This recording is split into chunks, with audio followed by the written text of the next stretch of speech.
president, when he was trying to get the law passed, repeatedly said, if you currently have health insurance, you'll be able to keep your plan. This morning, David Axelrod was pressed on that point and said the majority, the vast majority, will get to keep their plans.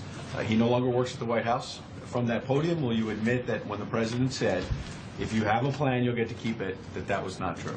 Well, let's be clear. What the president said and what everybody said all along is that there are going to be changes brought about by the Affordable Care Act that create minimum standards of coverage, minimum services that every insurance plan has to provide, so that an individual shopping for insurance, when he or she purchases that insurance, knows that maternity care is covered, that preventive services are covered, that mental health services are covered, that the insurance policy you buy doesn't have an annual limit or a lifetime limit, that there are out-of-pocket expenses capped at a maximum level, both annually and for a lifetime. So it's true that there are existing health care plans on the individual market that don't meet those minimum standards and therefore do not qualify for the Affordable Care Act. There are some that can be grandfathered if people want to keep insurance that's substandard.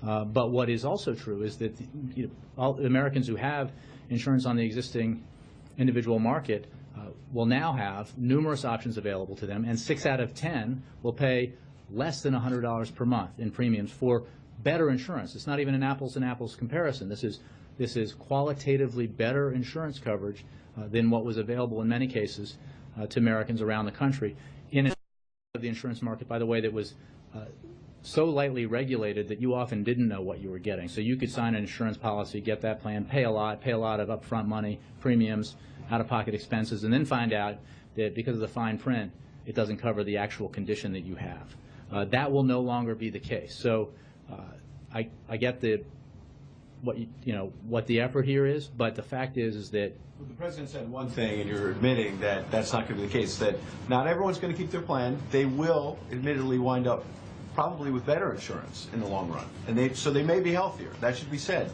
But the president sold it as, if you have a plan, you'll get to keep it, and that's not true.